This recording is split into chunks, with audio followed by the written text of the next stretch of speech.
हा दिल्लीतला विषय नाही आहे, नंबर एक. दुसरा असा आहे की कोणी एखाद्या शुभ कार्याला बोलवलं असेल, शुभ कार्याला, तर ते जाण्यामध्ये चुकीचं नाही, एवढंच माझी याच्यावरती आहे. एकनाथ शिंदेने बोलवलं तर जाल तुम्ही शुभ कार्यासाठी? बोलवू द्या,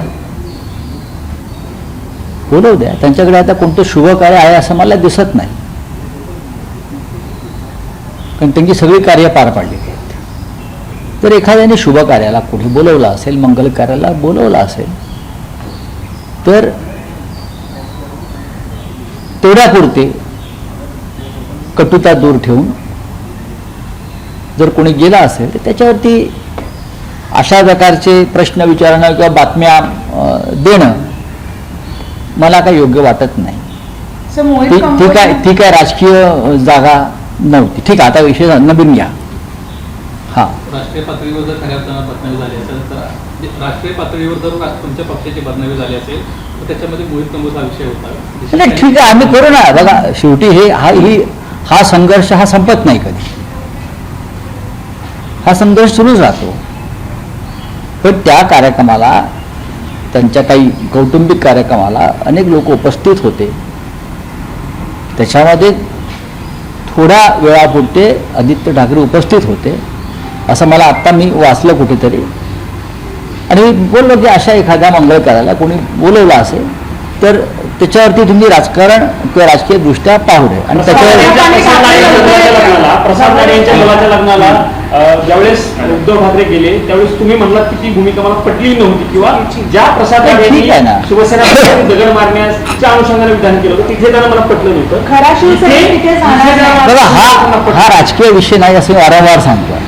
तेव्हाही मी तेच बोललो, तेव्हाही माझं तेच म्हणणं होतं. त्यांच्या घरी कार्य आहे, विरोधकांच्या घरी सुद्धा आम्ही अनेकदा कार्याला गेलेलो आहोत.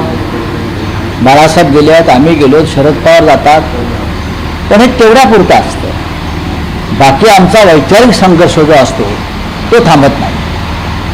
सर, ठाकरेज आणि भाजपमध्ये कुठे ना कुठे प्रॉक्सिमिटी जवळ आले का? म्हणजे तुम्ही जवळ येत आहेत का राजकीय दृष्ट्या? असं कोणी सांगितलेलं आहे? मला असं वाटत नाही. तुमचे प्रश्न हे फार दूरदृष्टीचे नाही आहेत.